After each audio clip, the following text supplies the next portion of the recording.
Hello दोस्तों, welcome to this video. आज की इस वीडियो में हम क्लास 10th का chapter the Triumph of surgery देखने जा रहे हैं, जिसके ऑथर जेम्स हैरियट हैं। अगर आपको ये वीडियो अच्छी लगे तो इसे लाइक कीजिए, चैनल को सब्सक्राइब कीजिए और सजेशंस कमेंट बॉक्स में दे सकते हैं।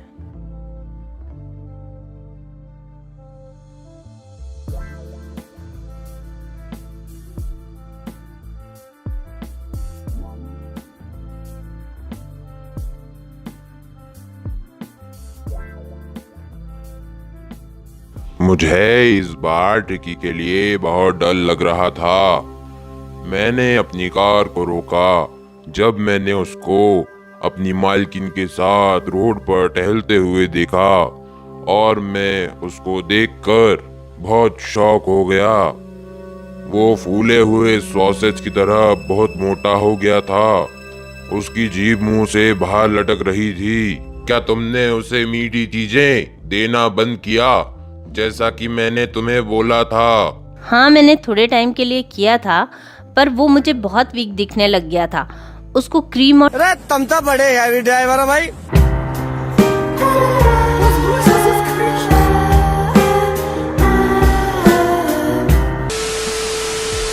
चॉकलेट बहुत पसंद है और मैं उसे देने से मना नहीं कर सकती।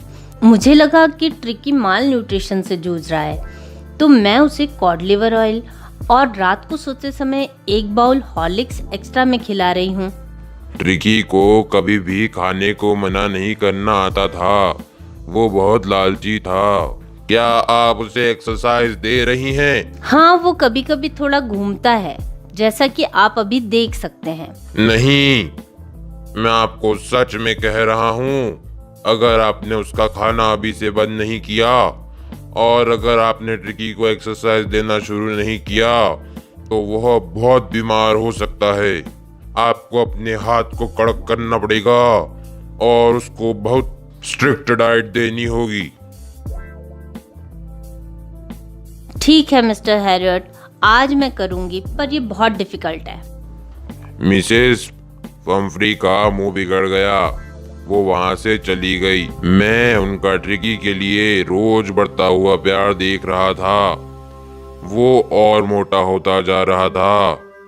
उसके पास हर मौसम के लिए अलग अलग कपड़े थे और मुझे लग रहा था कि जल्दी ही मेरे पास मिसेस फम्फ्री का कॉल आने वाला है, और ऐसा हुआ भी। वो बहुत परेशान हो रही थी। डॉक्टर हैरियट, ट्रिकी कुछ भी नहीं खा रहा है, यहाँ तक कि उसने अपना फेवरेट फूड तक खाने से मना कर दिया। वो वोमिट कर रहा है और उसने अपना पूरा टाइम अपने रैग में सो कर निकाल दिया। वो घूमने भी नहीं जाना चाहता और वो कुछ भी और नहीं करना चाह रहा। मेरे पास एडवांस में ही प्लान था। अब सिर्फ ट्रिकी को घर से बाहर ले जाने का एक ही तरीका था, और वो था कि उसे हॉस्पिटलाइज किया जाए और एक रात के लिए ऑब्जर्वेशन में रखा जाए। अब मिसेस फम्फ्री को बहुत दुख हो रहा था और वो बोल रही थी कि अगर वो उसे एक दिन नहीं देखेंगी तो वो मर ही जाएंगी। पर मैंने मेरा डिसीजन फर्म रखा।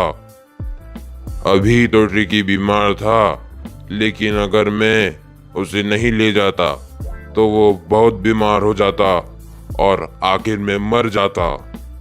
मैं उसे लेकर निकल ही रहा था कि जब ही मिसेस फम्फ्री और सारी मेट्स बाहर आकर रोने लगी और उसकी सारी चीजें जैसे बॉल्स, हर सीजन के कोट्स और मैट, बेड, जाने क्या क्या लाने लगी।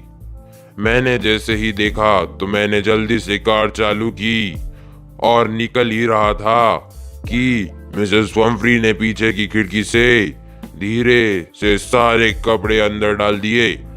जब मैं उसे अपने क्लिनिक के अंदर ले गया तो बाकी कुत्ते वहां पर आए और उन्होंने उसकी तरफ देखा, उसके आसपास घूमे और उससे बात करने की कोशिश करी, लेकिन वो उनको डल आइज से देख रहा था।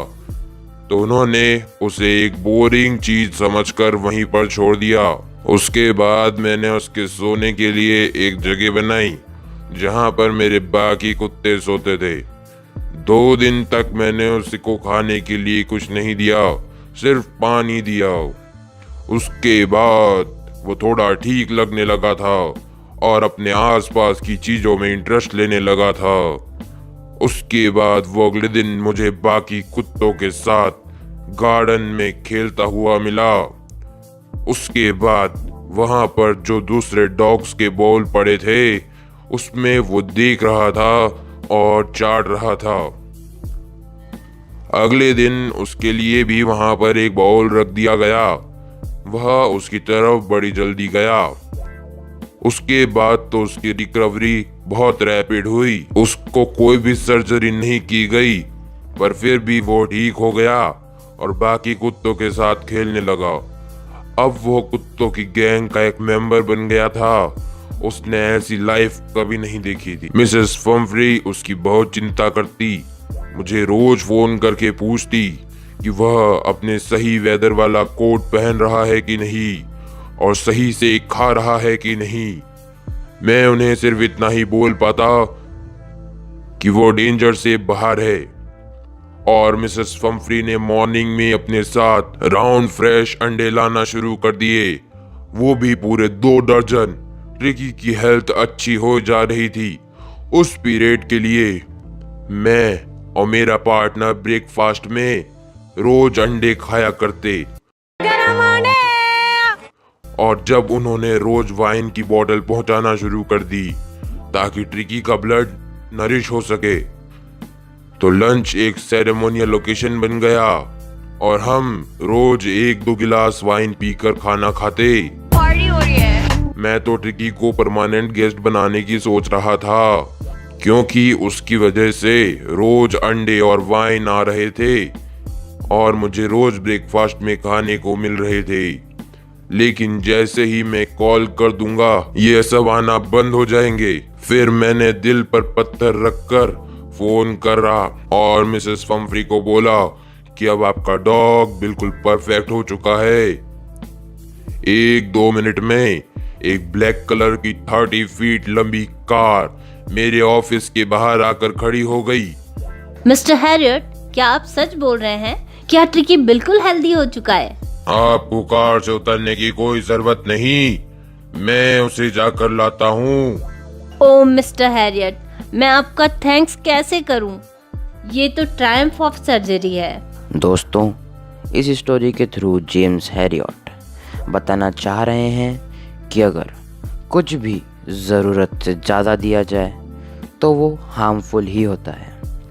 ये स्टोरी हमारी लाइफ को भी एक मॉरल देती है कि पेरेंट्स को इतना भी इंडल्ज नहीं होना चाहिए कि वो अपने बच्चों को ही हार्म पहुंचाएं। ज़्यादा पैम्परिंग फिज़िकल और मेंटल हेल्थ को हार्म पहुंचाती है और एक्सरसाइज उतनी ही इम्पॉर्टेंट है जितना इम्पॉर्टेंट फूड है।